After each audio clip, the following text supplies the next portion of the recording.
In this video we'll go through the process of actually scoring a request for quotation when there's a questionnaire within the request for quotation.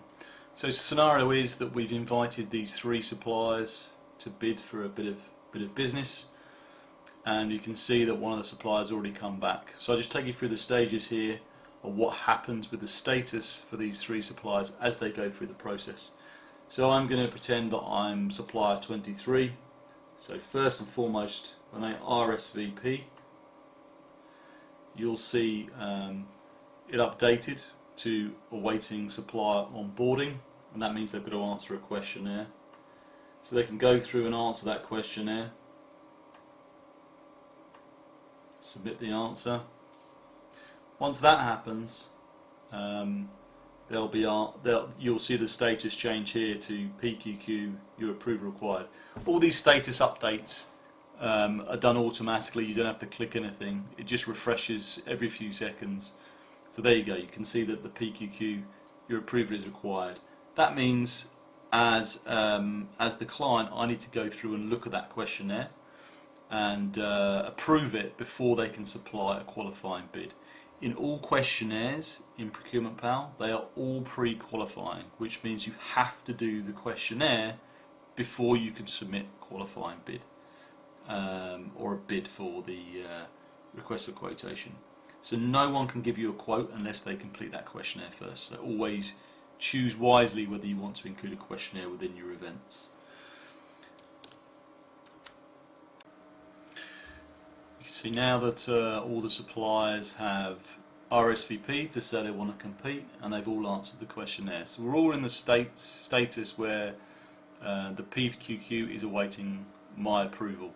Now to do that, once you have this status, you just click into the supplier here, and it will show you the answer that this supplier is given. So what day and time can you visit the site? They said 6th of March at 10:30. So I can approve supplier or fail them. If I approve them, it will allow them to do a qualifying bid, i.e. bid for the piece of business. If I fail them, they won't be able to. So I'm just going to approve this supplier, and then you see the status update to PQQ is approved and awaiting qualifying bids. As a supplier now, they can actually submit their qualifying bid.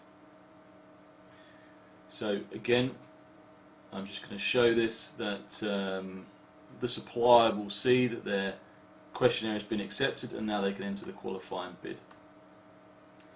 So I'm going to pretend I'm the supplier again, so I'm going to bid on the item and submit it, and again you'll see without pressing anything that this status will update automatically within Procurement Pal.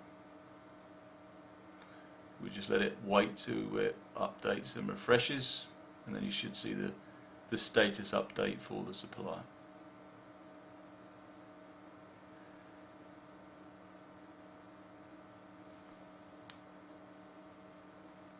Okay, there you go. So you can see that now supplier 23, it's been completed. I now know in this event that that supplier has completed all the tasks, and we have a bid from them for this piece of business. So I've just moved it on a little bit to make sure the other suppliers are replied as well. You can now see that all suppliers have all completed the task. So we've invited a supplier to compete for a bit of business. We've sent them a specification. We sent them a questionnaire to say when can you go to the site to visit.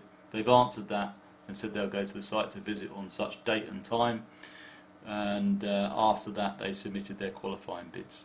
So we now know we still have a deadline which hasn't been met yet, so this will remain open, which means they can change their bid if they want to. But at this point in time, just for demonstration purposes, we've moved it along to all three suppliers have completed. As a client, you'll be able to see the event report. You just click on this icon here, and you'll see which supplier has actually won this bid and what your saving is per square metre. So you can see what the final bids were, what the qualification price was, and what kind of saving you'd have based on which supplier you would take. Now this one was purely based on price. We decided that. If you want to see other examples which are based on other variables besides price, then please see the other training videos. If there's any questions on this particular video, please email dan@procurementpal.com.